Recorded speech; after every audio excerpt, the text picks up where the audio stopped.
Hey guys, one thing we do not do over here is politics. And I like them.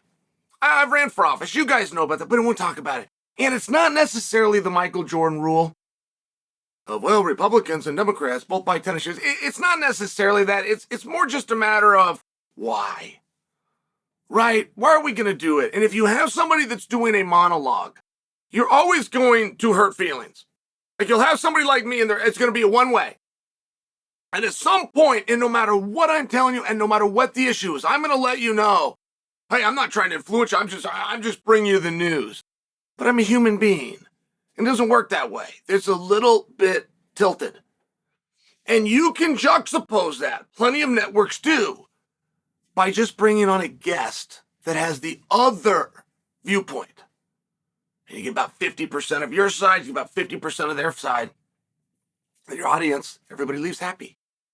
You'll put your gun down and walk away. That's not going to change now. I'm not going to go back on it. I will just share with you, I have fantasized for myself before. And I thought, man, I would have taken over. If the coolest guy that this side has is Rush Limbaugh, rest his soul, I'm going to take this thing over.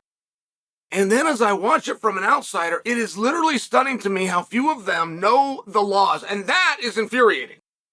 That's infuriating wherever you're at. When you will have a lawmaker come on television and give you a scenario or tell you a synopsis of something, and you're sitting back and going, that is against the laws. How do you not know the laws? And it's not as though I would expect you to know all of them, but I would expect you to know the ones that you took the invite to come on TV and started to speak to. Now, you're hearing many things that Joe Biden could step down, Joe Biden could be replaced.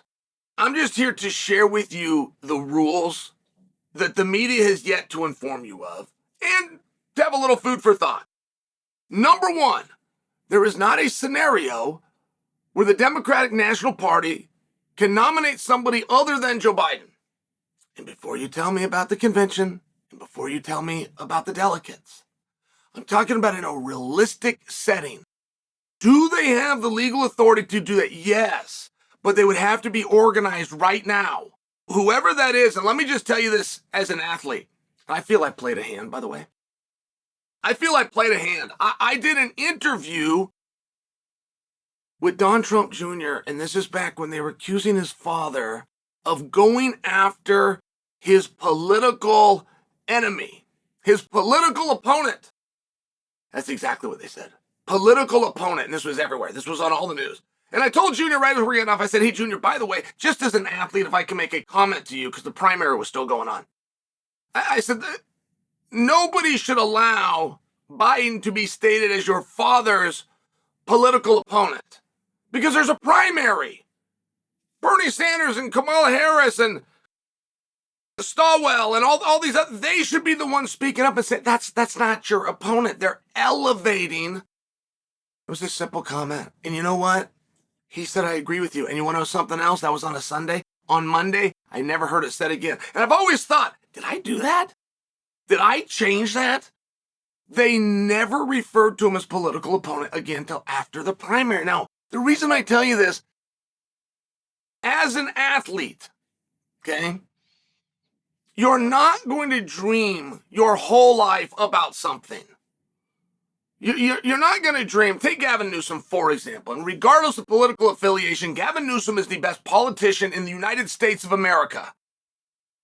He is the best politician the United States of America has had in a meaningful period of time.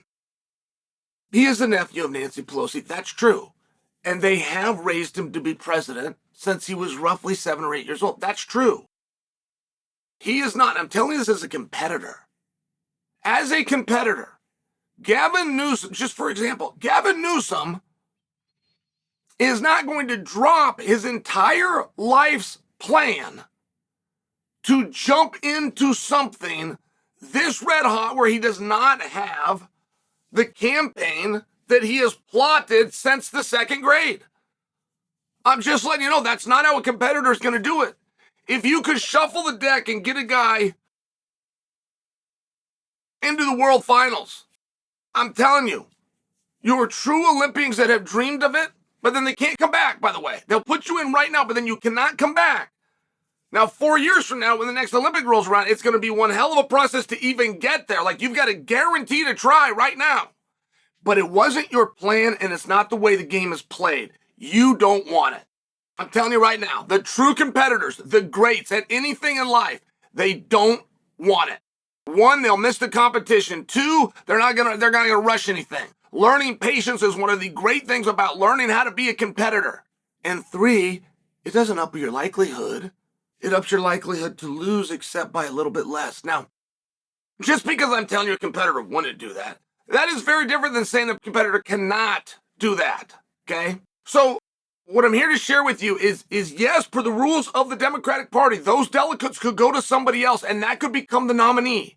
You have to look a little bit further to a law to understand that every single state, and I do mean all 50, election rules come down to that state. And that's where the mix gets in here. That's where when the people that come on TV and tell you they could switch it out, or they could put Michelle in, or they could put Gavin in, or they could put Gretchen in. That's the part that they're missing, is each state has its own rules for how to get on the ballot. As of right now, while I'm talking to you, 11 states are already done. And Nevada, which is a pivotal state, comes up next Friday. Just so you understand, there's 11 states already in the union. Joe Biden, Donald Trump, RFK Jr. You cannot change it per the rules. So, no, you really can't just put somebody else in. Then you're going to need the world's biggest secret, right? You're going to need something going on right now that stays a secret.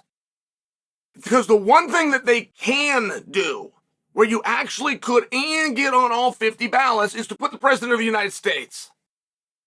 Which means whether Joe Biden willingly steps down or unwillingly steps down. Like, I just saw this massive media guy. A massive media guy. I'm going to keep his name out of it to not embarrass him. He never gets these rules right, and it's stunning to me. And he's like a personal friend of Joe Biden's. And he comes out and says, I just hope he does the right thing.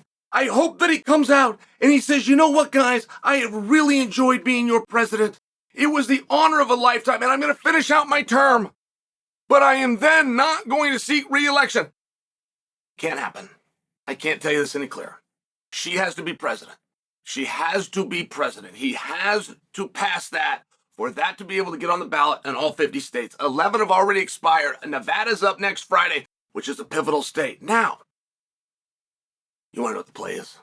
All right, we're all done. We're all done. You go move on with your life. I just handed you something there, and I tiptoed it, and I did everything wonderful, didn't I? You want to know what the play was? First off, the clearest play, which should have been done by Biden, was to pardon Trump way back. Way back when all of this started, he should have pardoned him. And the kids were up for grabs. If you remember right when this election came, Joe knew that Hunter's laptop was real, even though the world didn't. But Don and Eric and Ivanka were in the hot seat with indictments. So Joe could have very easily come out, pardon the Trump kids, slipped his own son in there, said family's off limits, and we would have moved past it. Now, he also could have worked Donald in there, which is extremely important that any president pardons the previous president, because you need that deal yourself. You got to just keep pardoning them right on down the line. So first off, that was a mistake. But secondly, here's the move, okay? You're not going to be able to sidestep Kamala Harris. And not only would you not be able to, you shouldn't. She's the vice president of the United States, for goodness sakes. Of course, if the president isn't going to do this, it goes to her. It's not a debate. You don't bring somebody in. You don't go get George Clooney's opinion. Of course it goes to her. But here would have been the move. Joe Biden comes on stage. He does not say a single word. He's out there. He's greeting. He's waving. He doesn't say a word. He steers into this hole. Right? He just steers into the hole that the cheese is falling off the cracker.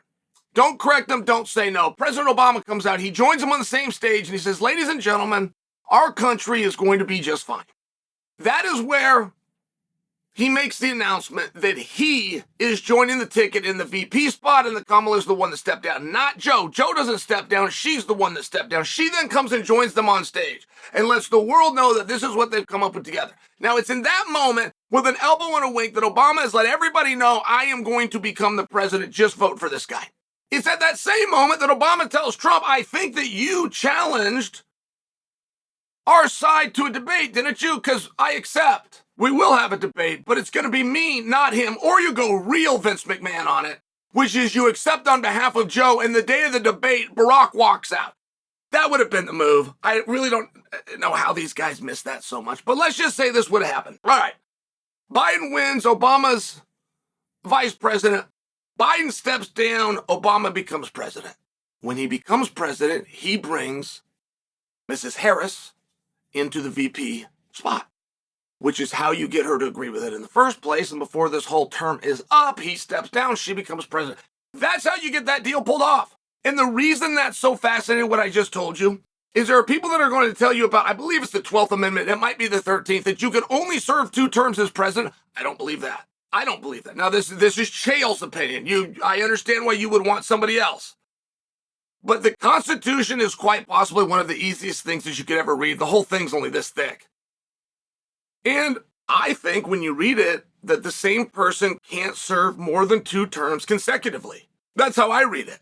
But either way, whatever that interpretation that would come down to the courts, I'm going to find another section that says if the president steps down willingly or unwillingly, the vice president becomes the president. So while the Supreme Court is battling that out for who should we have as president, yes, he's going to serve. You bet he is.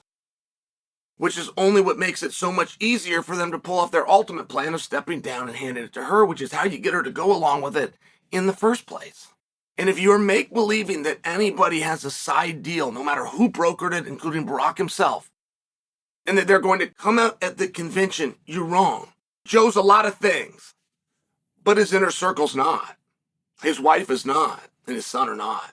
The only way they get the reins from Joe, which, by the way, they may not know. In all seriousness, Jill and the son might not even know this. The only way you get the reins from him is prior to the election, you've passed it to her. That's it. That's the only way.